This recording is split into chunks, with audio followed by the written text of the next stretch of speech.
Welcome back to the true first-person tutorial series. In this episode we will create weapon sway in a third-person camera.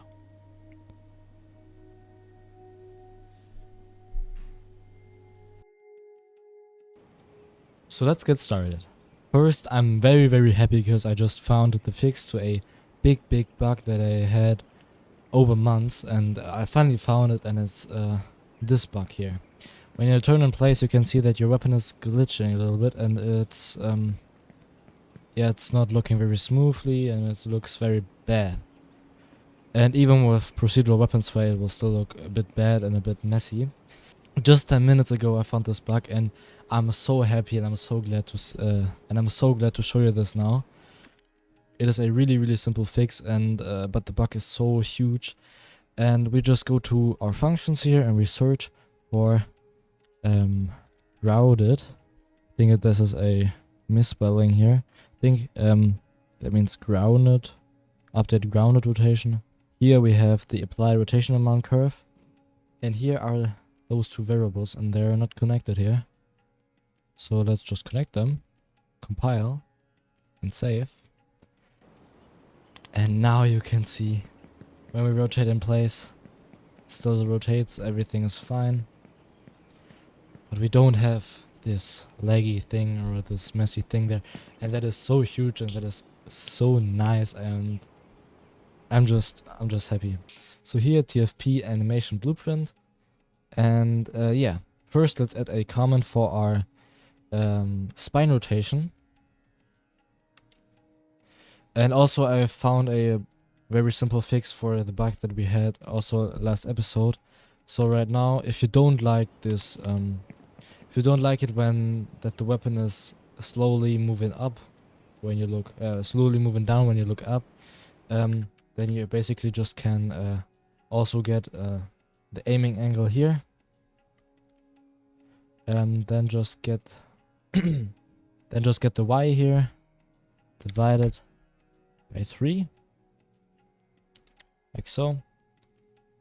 I think divide by -3, and then put it into X. So now it's working fine, and you don't have this little movement here. Okay, so now let's create a comment, mark this, press C, and then we say spine rotation, and in brackets again, left and right. So this is up and down, and this is left and right. Okay, now let's also add some comments here. Let's call this avoid ALS spine rotation. Yeah, here our top layer. Let's give it also a cool color, maybe red, like so. Okay, since we have a true first-person character with just one mesh, we can create a third-person camera. So if you want to make a third-person game, then that is also no problem. Or if you want to switch third-person and first-person, also no problem. So go to your mesh, add a spring arm here. Then another spring arm, add a camera. Let's call it the TP camera.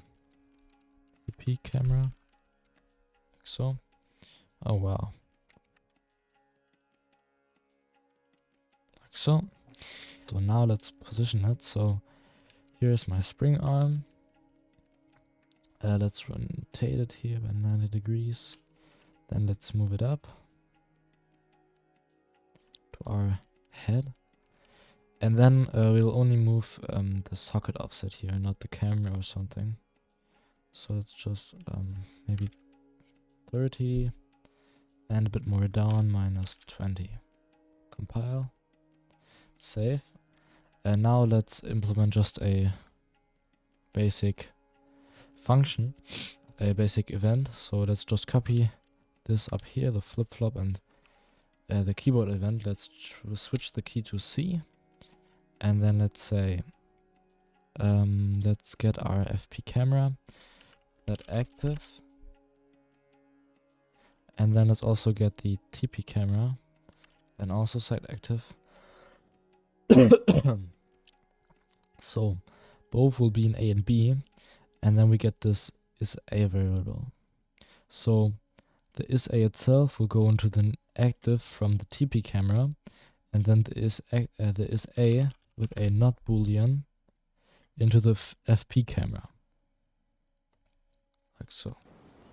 This way we can switch to first and third person. But now you can see we have to change something in our camera, no, in our spring arm. We have to take use pawn control rotation.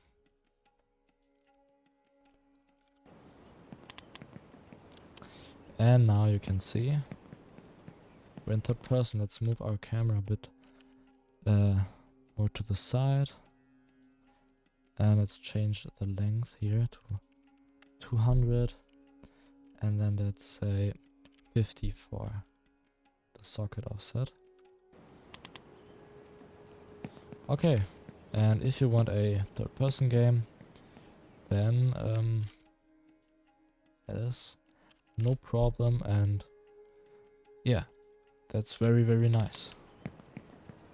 I think it's very cool that you can have both.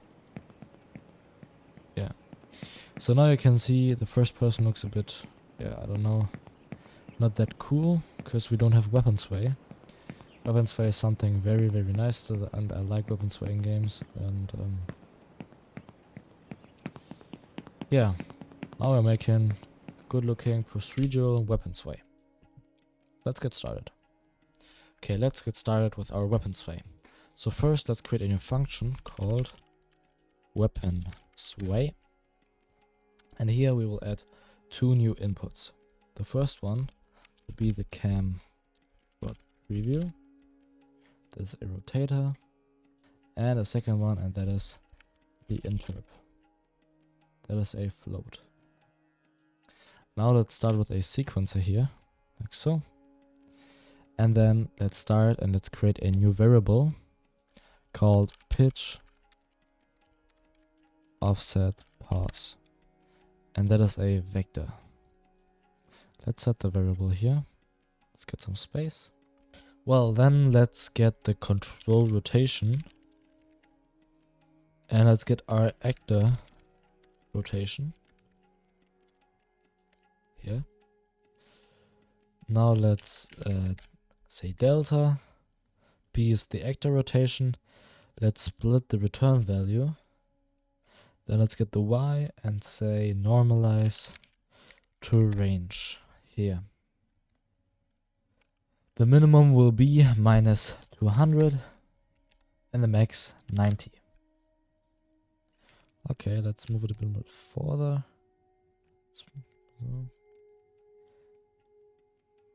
Alright, now let's add two lerps. So this will be the alpha of our lerp. Like so. A will be 3, B will be minus 3. And here A will be 2 and B minus 2. Then let's say make vector here. This will be the Y and this will be the Z. And this is our pitch offset position.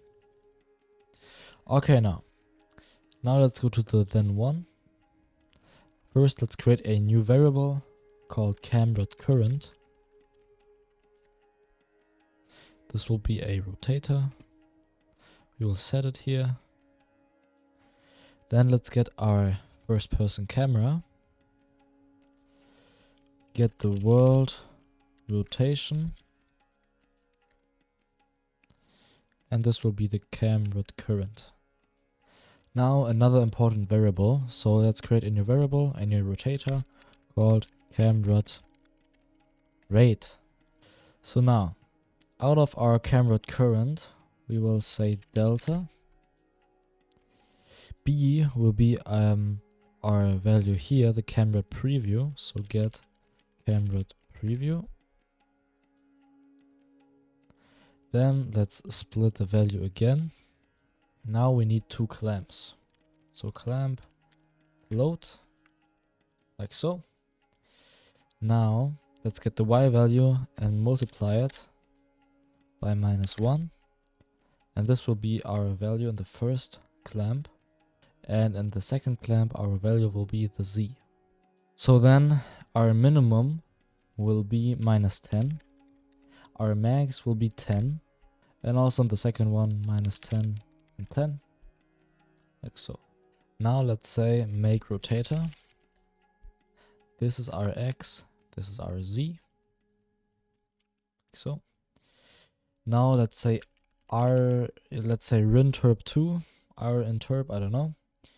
Let's get the cam rod rate here. This will be our current. And this is our target. Like so. Now let's get the delta time. Right click, get world delta seconds. This is our delta time. And for the interp speed, we also get the world delta seconds, but we're gonna divide it. And we're gonna divide 1 by the world delta seconds. So 1, like so. And then we will add our interpolation value. Whoops. Get interp, our variable here, from our function. And this is our interp speed.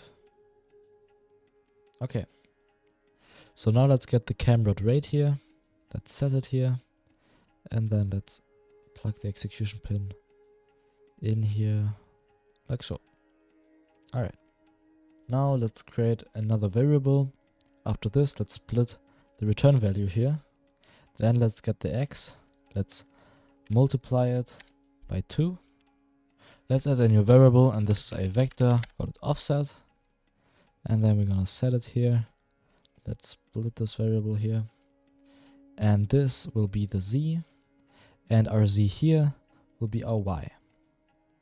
Okay. Now the last step is another variable, and that is our cam rod offset. So another vector, cam rod offset, like so. Let's set it again. Wait, let's add a new execution pin here on our sequence. And then let's set it here. And for this variable, we will get let's get our cam rod rate again. Split the variable. Then let's get the x, normalize to range again, like so. The values will be -5 and 5. Let's copy this. The value is now the z, and minimum and max is the same. Now let's lerp. So this is the alpha, and for this one also. And a will be -10. B is 10. And for the bottom one, -6 and 6. Now let's split the cam rod offset here. This will be the x, and this will be the z. Now let's add some reroute modes here. Like so. And let's add a comment for everything here. Let's call it weapon sway. Okay, this is our function now. By the way, what I wanted to say is this weapon sway is inspired by Octahedron. He made a weapon sway, a procedural weapon sway video, but it's just for first-person arms. But I converted this function into true first-person with just one mesh. And I also work with this weapon sway a lot, and it's really, really nice, really great work, Octahedron. And yeah, I hope I can use this in this video. So now let's call the function. Let's go to the event graph. And let's create a comment for this. Camera. Like so. And then let's call our function in the event tick graph. So weapon sway here. The cam rod preview will be the cam rod current. Like so. And let's say for interpolation, maybe 30. Okay. Now we're not done. Now we will add some things in our animation blueprint. Okay, here's my animation blueprint, and make sure that your alpha value is in every of these transform nodes and also here. I think I forgot one in the last episode. Okay, now let's add some more space here. And let's get started with a new transform node. Like so. The bone will be our hand L. And we will only move the rotation, so don't expose the scale and the translation. Like so. Before we move on, let's go to the update graph. And here we have our character reference that we created in the first episode. So now let's get two variables from our character. And that is the offset. Get offset. This one. Promote to variable like so. And then we need the camera rate.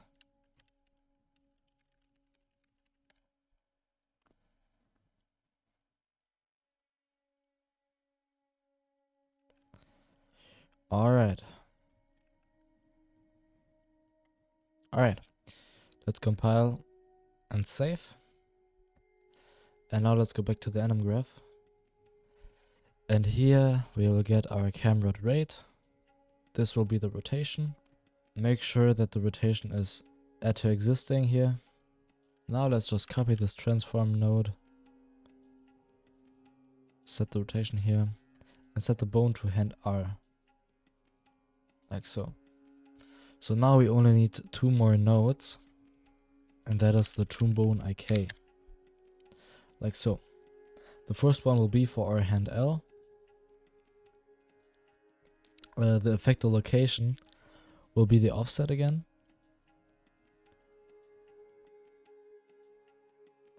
And now for the joint target location, let's create a new variable. Let's call this the left hand joint target location. Really long name. Okay. Then we need to change something here. So first one, the effector location space will be bone space. And the effector target will be hand R. So now let's duplicate this node here. Let's also set the offset here. Let's create a new variable for the joint target location. Right hand joint target location. Like so. Okay. Now let's set the bone to hand R. Nice, and let's compile. Now you can see something. You can see that my left hand is going to my right hand. Let's hit play and let's see what we got. Here we can see we got some kind of weapon sway, but it's very fast, I think. Okay, well, I found the error. We don't need to add this here. We're going to divide also. So divide by the interpolation here. Sorry. Compile and save. And now you can see we have very smooth and very nice looking procedural weapon sway. So thanks to Octahedron, he made this weapon sway function, but I just changed it a little bit so it's working for true first person with just one mesh. So now we need to position our left hand right. So we can unplug this pin here on our hand L. We don't need the offset on this hand. So now we have to position our left hand. So now let's just set the overlay state to our AR15. So let's search for the variable here and let's set it to AR15. Okay. And now let's go to our skeleton here. And let's search for our IK weapon hand R, and let's add a preview asset. And let's search for the AR15 here. Just attach it there. And then let's reopen the NMBP. So now we have a preview of our AR-15 and our states. So now let's move our left hand into the position.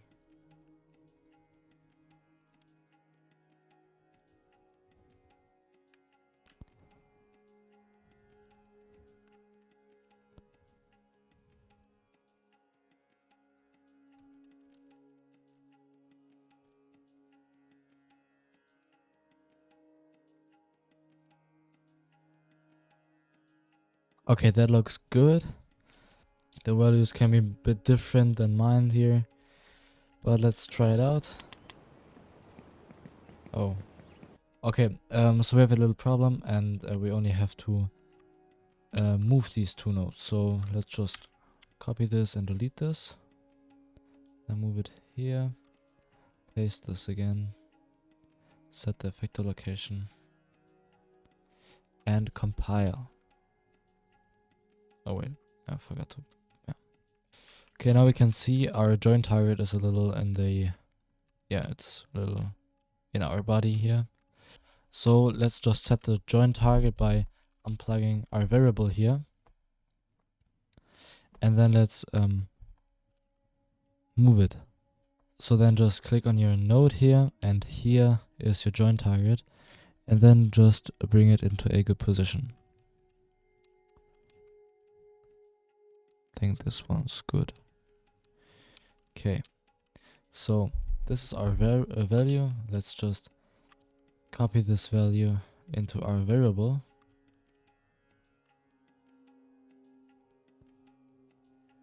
And then plug the variable back in. And now let's apply. And now you can see we have beautiful weapon sway. It looks very, very nice and very realistic. And yeah, we have no walking animation right now, but the weapon sway, it looks very, very nice and it looks beautiful, man. You can see some things when we look up or down. You can see because of the joint target, you can see that yeah, it's moving a little bit. On the right hand, it's not that important, but maybe we'll fix it a bit for our left hand. Okay. But I think we will fix it in the next episode. For now, that's it for this episode, and I think it looks beautiful, the weapon sway. I really love this weapon sway, and thanks to octahedron, you can always change your variables. You can always change your values. You can always change the interp speed, so you can change your weapon sway as you like. And yeah, I think it's very, very beautiful and smooth. Oh my god. I think it's even better because now, so in the original from octahedron, the weapon sway is moving the entire arm, and now also so now just the hand is a bit moving and rotating, and the arm is always at the same position right now. I think at the top you can change it a little bit, but down this is not a problem, but just for when looking up. But I think it looks very, very good, and I really love it. I really love this weapon sway. Thanks for watching. In the next episode we will create more procedural animations. So thank you, and again, it would greatly support the series if you would become a channel member, and every channel member gets the access to every project files from this tutorial series and from the following tutorials.